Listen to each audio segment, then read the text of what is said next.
بسم الله waxaan qaadanaynaa insha Allah maanta casharkeeni saddexaad oo markaasi ah buugeeni wada shaqeysiga casharkiisa saddexaad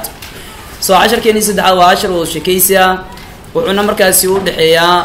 wiil iyo gabar ayuu u dhaxeeyaa insha Allah soo waxa hadalka si bilaabay gabadha oo waxay leedahay oo wiilku waxay ku leedahay how is your health foolish boy how is your health waa sidee caafimaadkaaga foolish boy wiilihow nacaska misana doqonka waa sidee caafimaadkaaga wiilkii miskiinka wuxuu leeyahay oo gabadhi waxa uu jawaab celinayaa my health caafimaadkaygu is so excellent aad buu wanaagsan yahay my health caafimaadkayga is so excellent aad buu wanaagsan yahay ayuu markaasi ugu jawaab celinayaa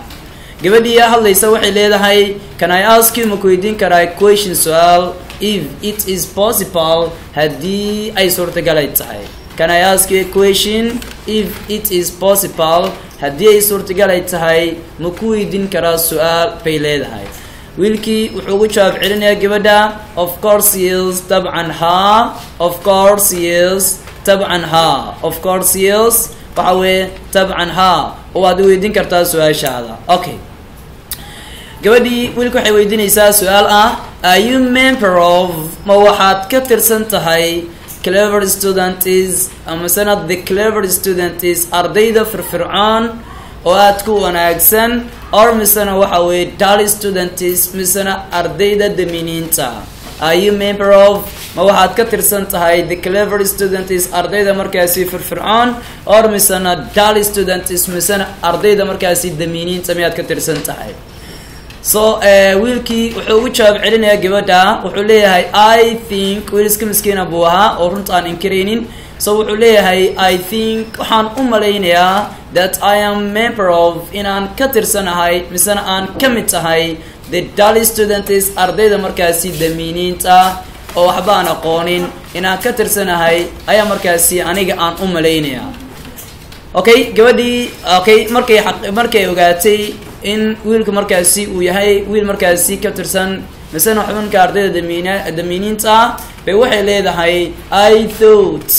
waan u maleynayay bay leedahay aniga thought maxaa weeye waan u maleynayay that you are member of in adiga aad xubin aad ka tahay oo adigu aad ka tirsan tahay the dull student is ardayda daminiinta in our class ee markaa fasalkeeni jooga ya waan u maleynay waxay dhahday waan u maleynayay I thought waan u maleynayay that you are member of inaad ka tirsan tahay misana xubin aad ka tahay the dull student is ardayda daminiinta in our class ee fasalkeeni dhigto ee fasalkeeni joogo waxay raacisay inta because sababtoo ah your face wajigaaga proves wuxuu cadaynayaa waxa weeye wuxuu cadaynayaa that you don't know inaadan aqoonin that you don't know waxa weeye inaadan garanaynin inaadan aqoonin the alphabets of English xuruufaha ingiriiska inaadan aqoonin buu wajigaaga cadaynaya bay leedahay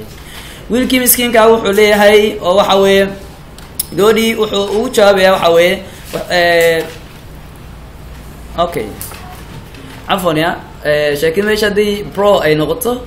تي waxa sheeksina waxa waa wiil iyo wiil soo meesha pro ay ku qoranta waxa laga rabaa sister sorry malaha okay sister waxa weeye sister wuxuu leeyahay sister apayo don't okay adii waxba ka bedelan caadi ku qornaato okay sister apayo wuxuu leeyahay apayo buu yiri don't make me angry hayga xanaajin buu leeyahay waa wiilkii don't make me angry hayga xanaajin buu leeyahay otherwise hadii kale I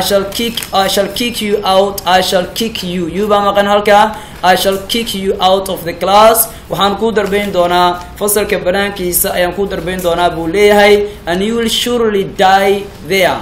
okay xaqiiqdii misana waashina halkaas aad ku dhiman doontaa okay casharkeeni insha Allah inta ayuu markaa uu ku yahay casharka qaybtiisii hoose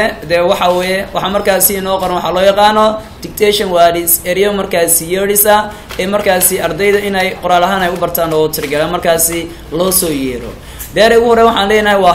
health waxa weeye waa caafimaad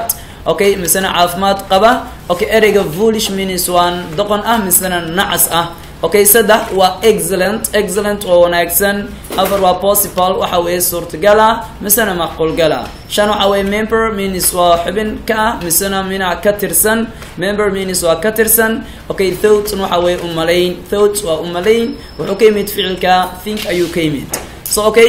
todoba waxaan leenahay proofs means waa cadeyn okay ereyga sideedaad isagana waxa weeye waa ereyga loo yaqaano angry means waxa weeye xanaagsan angry waxa weeye xanaagsan ereyga kicking waxa weeye darbayn ugu dambeyn ereyga tobnaad waxa weeye waa surely means waxa weeye waxa weeye hubaashi misana xaqiiqdii insha Allah casharkeeni maanta halka baa inuu egyahay insha Allah soo aan rajeynaa inaad fahmi doonto insha Allah